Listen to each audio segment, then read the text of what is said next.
Hello students, स्वागत है आपका मेंटोर जी क्लासेस। मैं विजय फिर आपके साथ बायोलॉजी का डीजे बजाने के लिए तैयार। चलिए बच्चों, मिलकर आसान बनाते हैं बायोलॉजी। हम पढ़ रहे हैं बच्चों चैप्टर 8 हेरिडिटी, जिसमें हमने पिछली क्लास में पढ़ा था कि किस तरीके से कॉम्पिटेंसी बेस्ड क्वेश्चंस अगर लॉ ऑफ इंडिपेंडेंट असॉर्टमेंट या लॉ ऑफ सेग्रीगेशन पर आते हैं तो उनको कैसे जवाब देना है in terms of all weightage, 1 mark MCQ और in 2 marks, 3 marks and even the 4 marks और केस स्टडी बेस्ड क्वेश्चन। पिछले सालों में अगर हम कंपेयर करें in previous years, all if we look forward the categories, तो कैटेगरीज में बेटा सबसे ज्यादा 4 मार्क्स और 5 मार्क्स इस चैप्टर से पूछे गए हैं। तो अब उसी पर लास्ट टॉपिक को कवर करते हैं and that this chapter will be finished and this is sex determination. So how is sex determined in organism? Let's see and watch it out how this will take place. देखिए, sex determination of a newborn, for this we are going to know, देखिए कैसे अलग अलग organism में होता है। तो 3 तरीके के अलग एस्पेक्ट्स आपके सिलेबस में है। How is the sex of a new born individual determined? So that's a question related to this, and regarding this you have 3 different examples for that. आपकी बुक में 3 अलग-अलग केसेस हैं जो आपको समझने हैं और पढ़ने हैं। तो शुरुआत करते हैं सबसे पहले केस से, and this is different species use very different strategies, and 3 strategies are in your syllabus, and that's a very potential MCQ question. First is, some rely entirely on environmental cues, यानी कि पूरी तरीके से environment पर depend करते हैं। In some animals like few reptiles, the temperature at which fertilized eggs are kept determines whether the animals developing in the eggs will be male or female. अब temperature, इसको बोलते हैं इंक्यूबेशन। आपने देखा होगा कि जैसे चिड़िया हैं या रेप्टाइल्स है, सांप है, मगरमच्छ है, अपने बच्चों पर, सांप अपनी बच्चों पर कुंडली मारकर बैठ जाता है अंडों पर, गरमाई देता है। तो बेसिकली यहां पर उस टेम्परेचर की ही बात की जा रही है। तो पहला हो गया आपका, दिस इज टेम्परेचर डिपेंडेंट। तो on the basis of temperature, कितनी गर्माई देनी है उसके बेसिस पर आने वाले बच्चे का सेक्स डिटरमिन होता है कि दैट विल बी मेल और female. So that is the first strategy that based on temperature, and example is some reptiles. This is the first one. Second is very interesting in case of snails. In other animals, such as snails, individuals can change sex, indicating that sex is not genetically determined. तो ये depend करता है कि sex ratio क्या है। If there is difference in sex ratio of population, तो they can, even male can change their sex और female can change their sex to become male, और फीमेल बिकम मेल और male become female. That depends upon the situation and their population, और उसी के basis पर ये पूरी तरीके से इंडिविजुअल अपने सेक्स को चेंज कर सकता है, and sex is not genetically determined. Third category is for human. अब तीसरी कैटेगरी में हम बात करते हैं, that is related to us human.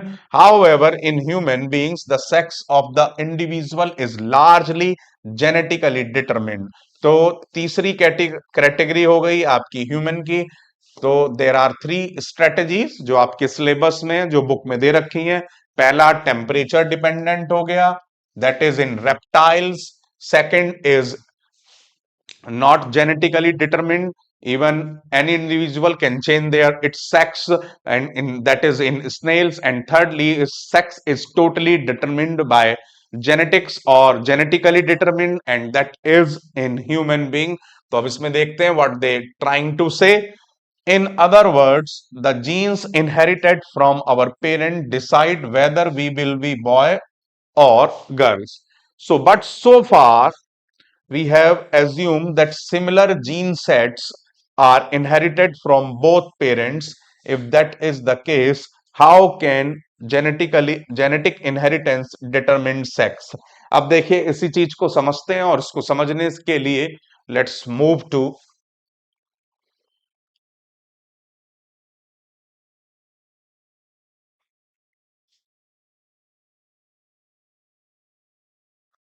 देखिए जी, अब इसको समझते हैं और आगे बढ़ते हैं। अभी हमने तीन कैटेगरी में डिटर्मिनेशन ऑफ सेक्स को स्ट्रेटिफाई किया। Determination of sex, and that is on the basis of temperature, and example in reptiles. Second, we take on the basis of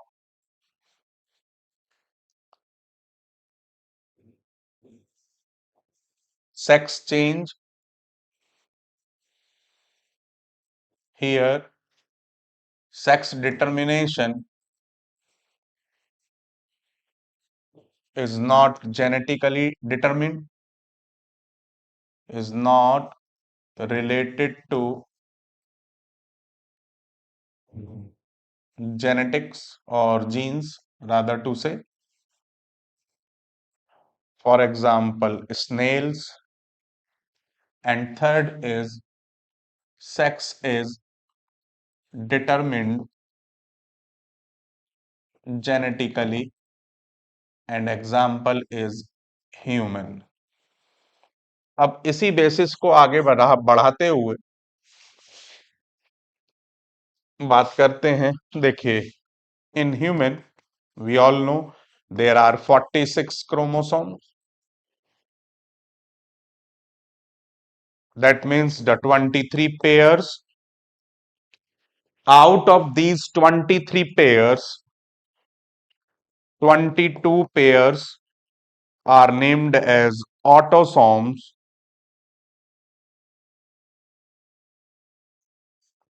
and one pair is named as sex chromosome.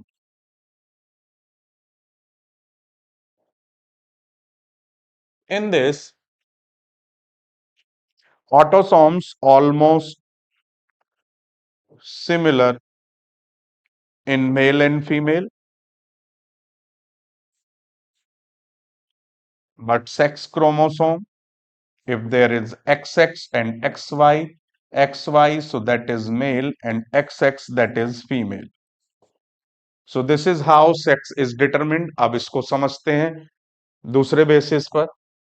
Let's focus on that. और चलिए इसको मैं पहले आपको share कर देता हूं, क्योंकि ये बड़ी इंपॉर्टेंट इंफॉर्मेशन है, and that can be asked in the exam, that is useful for you.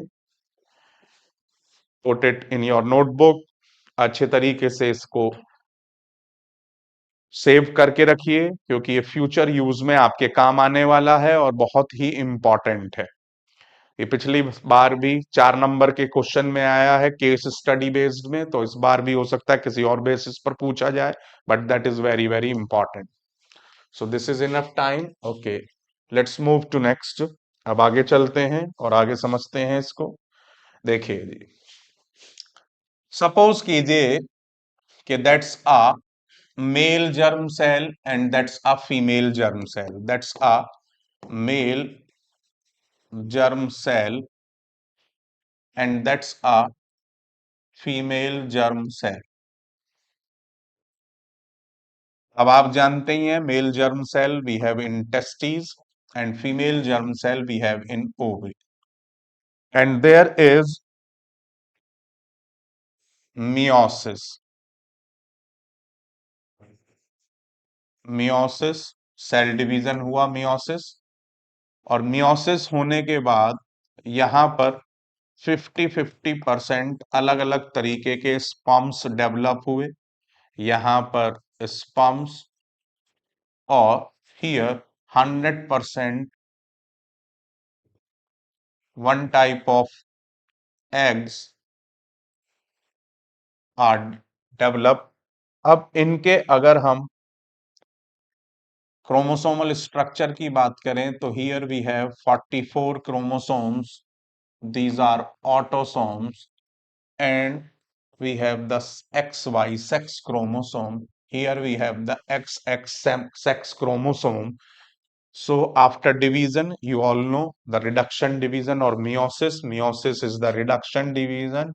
Reduction division in which the number of chromosome reduced to half. तो यहां पर भी यही होगा सेम।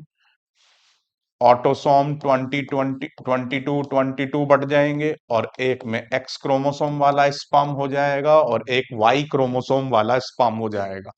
इसी तरीके से here 22 autosomes and all the chromosomes, all the eggs having one type of sex chromosome, that is the X, क्योंकि दोनों ही जब इसको करेंगे तो एक्स एक्स वाले ही बनेंगे, तो इसलिए 100 के 100% एक्स क्रोमोसोम वाला ही एग डेवलप होगा।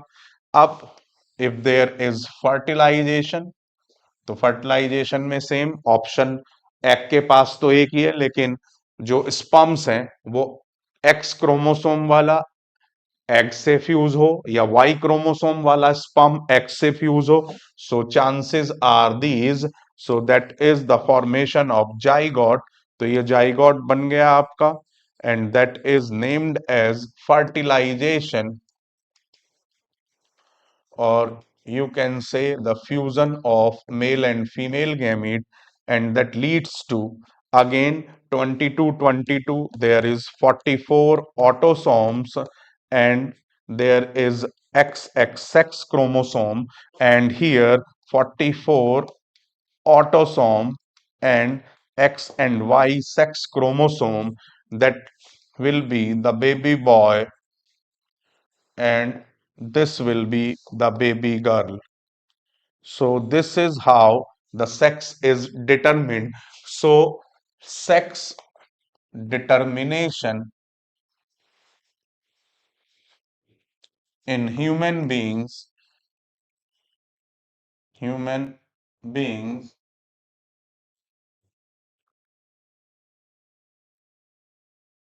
totally depends on father, as he has two types of sperms containing X or Y chromosome.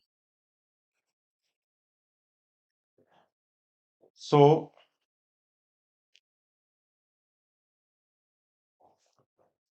sex determination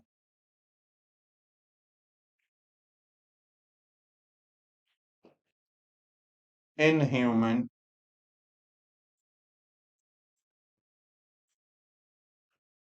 is governed by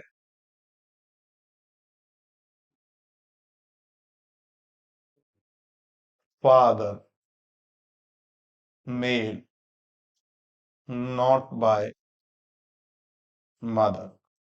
लेकिन अगर आप देखें तो समाज में ताने माँ को मिलते हैं। माँ को फीमेल्स को ही सुनना पड़ता है, फीमेल को ही सब छीटा कसी सुननी पड़ती है, ताने सुनने पड़ते हैं। उसके पीछे रीजन लोगों को पता ही नहीं है। अब आप क्लियर कट देख सकते हैं, only the father is responsible, क्योंकि फादर ही दो तरीके के स्पर्म्स रिलीज कर रहा है, मदर 100 के 100% एक ही तरीके का ओवम रिलीज कर रही है। तो दैट इज टोटली रैंडम। देखा जाए तो फादर के हाथ में, मतलब किसी के हाथ में भी नहीं है कि कौन सा स्पर्म किस मतलब एग के साथ चूज कर, लेकिन स्पर्म के साथ दो ऑप्शंस हैं, दो तरीके के। जब भी जितने भी स्पर्म्स एक बार से सीबन से रिलीज हो रहे हैं, उन स्पर्म्स में 50% एक्स क्रोमोसोम वाले स्पर्म्स हैं और 50% वाई क्रोमोसोम वाले स्पर्म्स हैं, and that is totally natural and random which sperm going to fuse with egg. अगर एक्स क्रोमोसोम वाला स्पर्म एग के साथ फ्यूज होता है तो that will be baby girl, if Y chromosome sperm fuses with egg that will be the baby boy. So this is how sex is determined in human being. तो ये बड़ा important topic है जिसको अभी हमने डिस्कस किया। अब वापस चलते हैं टेक्स्ट की तरफ। अब इस टेक्स्ट को और समझते हैं। देखिए भाई, अब इस the explanation lies in the fact that, अभी जो हम पढ़ रहे थे उसी को ही और अच्छे तरीके से समझते हैं। Move to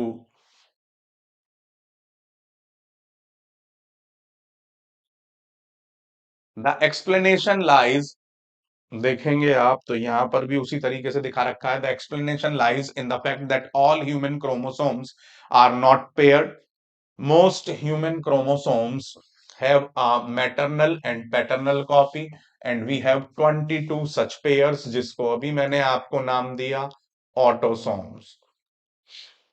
But one pair called sex chromosome is odd in not always being a perfect pair. अब ये क्या कहना चाह रहे हैं, देखिए इस बात को ये एक्सप्लेन कर रहे हैं कि women have a perfect pair of sex chromosome both called x. Perfect के पेयर का मतलब है होमोजाइगस कंडीशन, कि दोनों ही क्रोमोसोम एक्स हैं, तो परफेक्ट पेयर का मतलब यहां पर उससे है। But men have a mismatched pair in which one of the normal size X chromosome while the other is a short one Y chromosome, और इस कंडीशन को हम कहते हैं हेमीजाइगस, क्योंकि इसमें एक्स क्रोमोसोम बड़ा होता है और वाई क्रोमोसोम छोटा होता है। जो और वुमेन के अंदर एक्स और दोनों एक्स सेम साइज के होते हैं, तो इसलिए मिसमैच्ड का वर्ड का यूज किया है। अब यहां पर देखिए आगे फिर ये बात कह रहे हैं कि so women are X X while men are X Y. Now can we work out what the inheritance pattern of X and Y will be. अब आप देख सकते हैं इधर आपको ये चीज शो कर रखा है कि गैमीट्स बने, एक एक्स क्रोमोसोम वाला और एक वाई क्रोमोसोम वाला। मदर एक ही तरीके के एग प्रोड्यूस कर रही है एक्स क्रोमोसोम वाले। अब या तो जाइगोट बनेगा, देखिए एक्स और एक्स के साथ, that is the X X zygote, और that is the X Y zygote that leads to female, that leads to male. So that is how the sex is determined in human, जो अभी हमने discover किया और देखा कि half the children will be boys and half will be the girls. That is the scenario.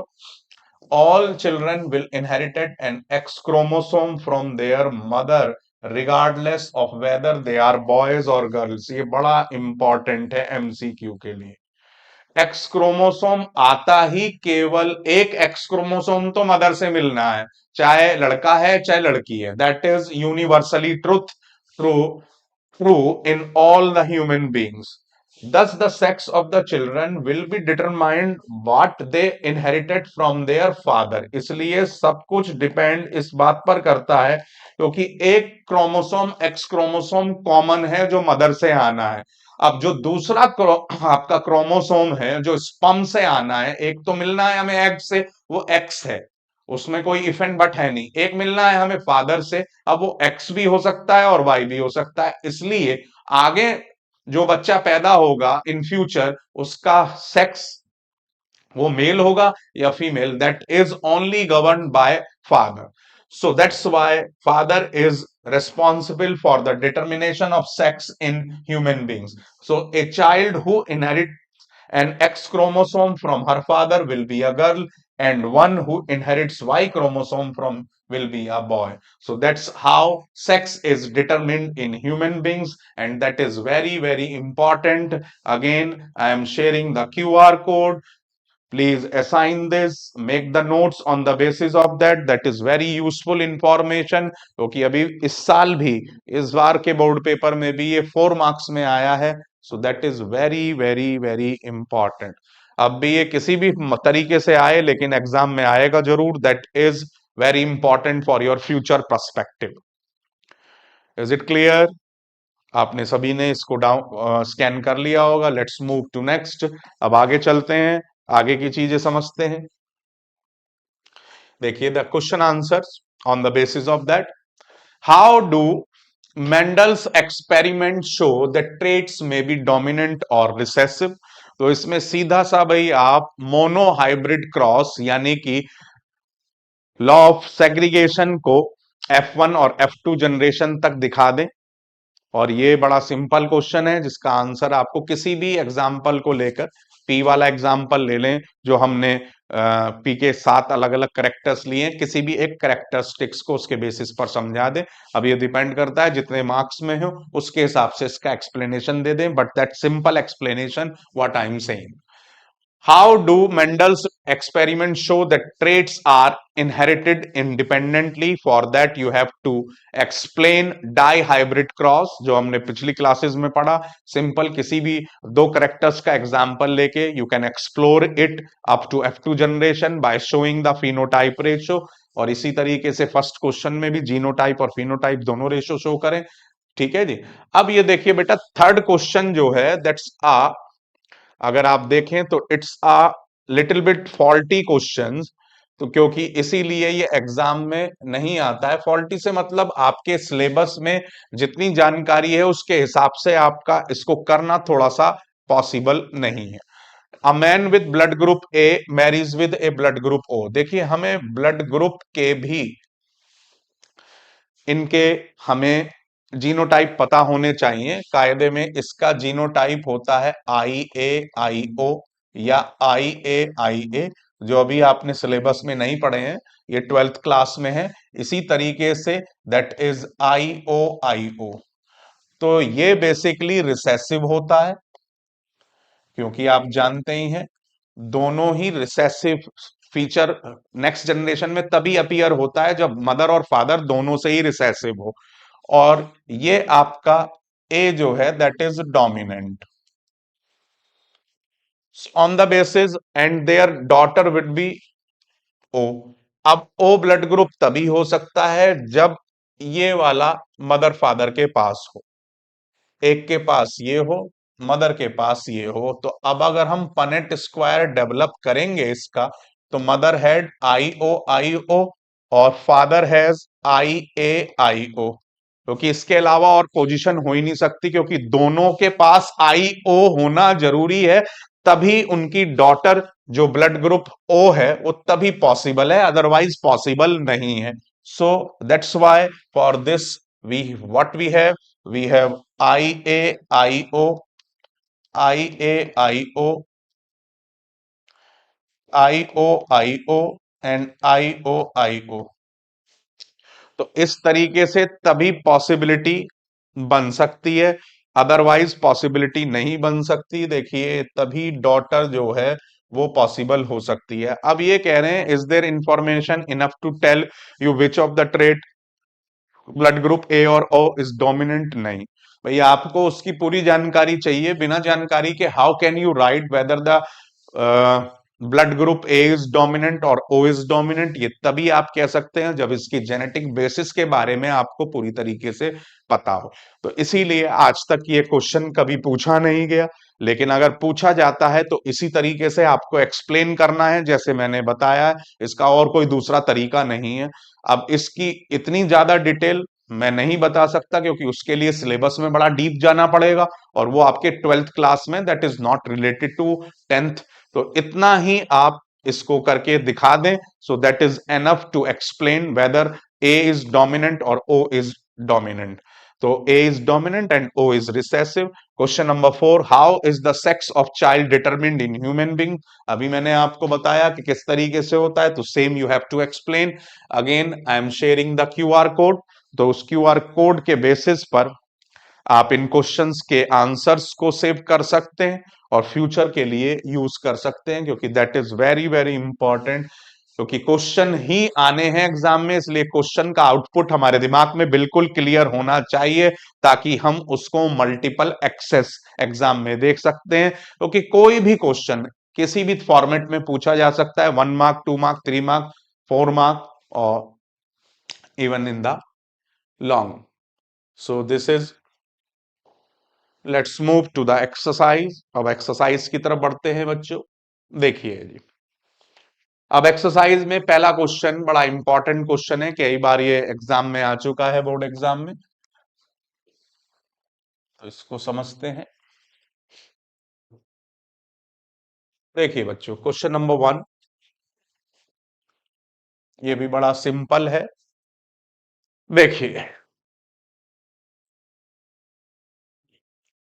a Mendelian experiment consisted of breeding tall pea plants bearing yellow flower, sorry, violet flowers। तो अब जो ये बोल रहे हैं इसके दो perspectives हो सकते हैं, कैपिटल टी और कैपिटल डब्ल्यू स्मॉल डब्ल्यू, और capital T capital T, capital W capital W. अब इसमें से कुछ भी आपका, या capital T capital T, capital W, अब इसके अंदर जो तीन है, ये तीनों ही टॉलनेस को रिप्रेजेंट कर रहे हैं, टॉल और tall pea plants bearing violet flower with short pea plants bearing white flowers. तो अब इसके अगर हम बात करें, सो इसके लिए what we have small T small W, so that will be the, क्योंकि ये पूरी तरीके से ये हो गया आपका होमोजाइगस,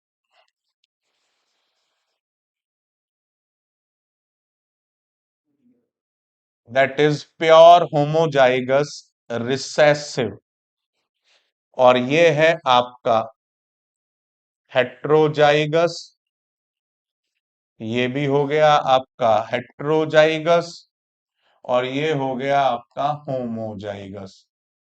तो ये होमोजाइगस टॉल वॉयलेट, ये हेट्रोजाइगस टॉल वॉयलेट, ये हेट्रोजाइगस टॉल वॉयलेट।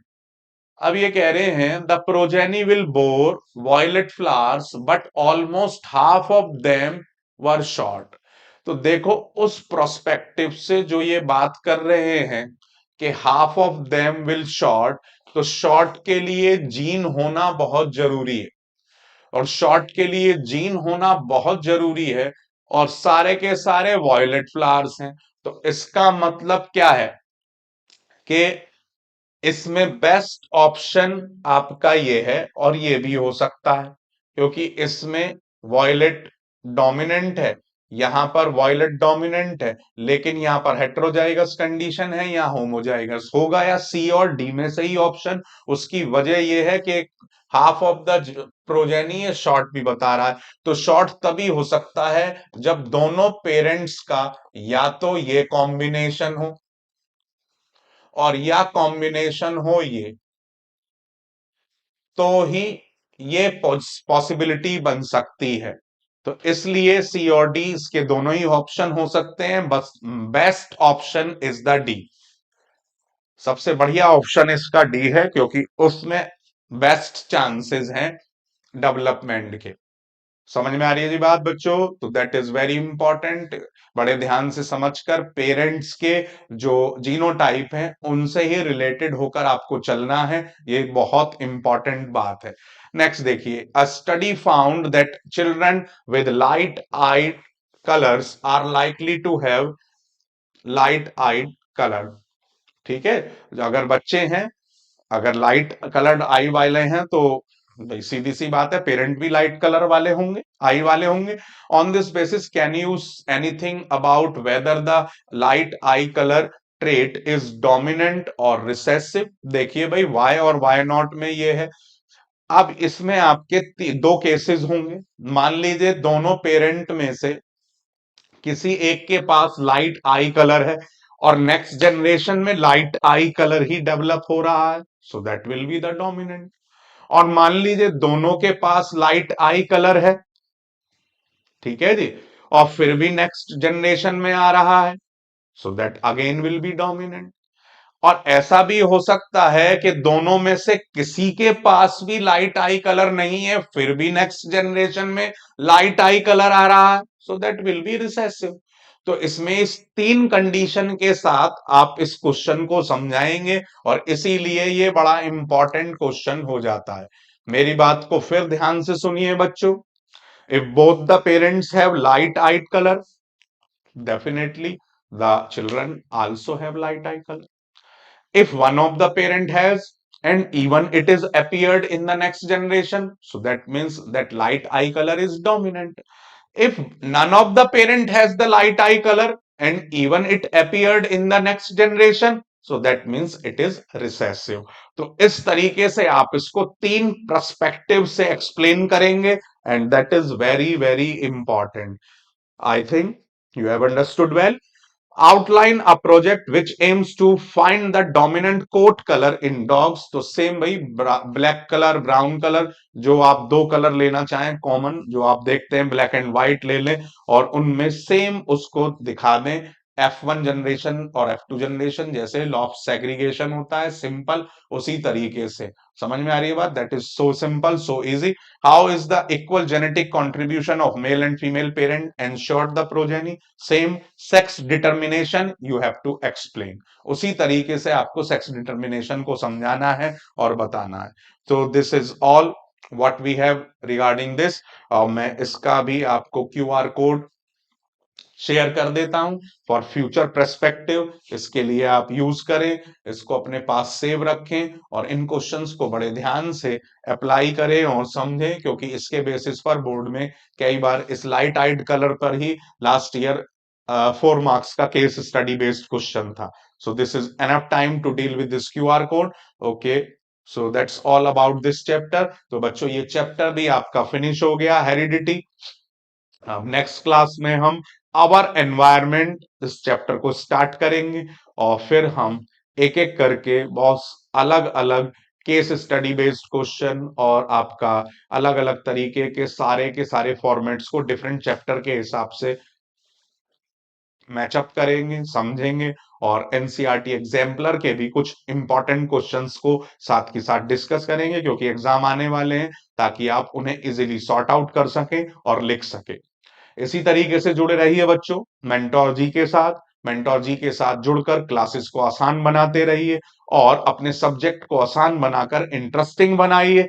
जुड़े रहिए, ऐसे ही मजा लेते रहिए और बायोलॉजी का डीजे वीजे के साथ बजाते रहिए। मिलते हैं अगली क्लास में।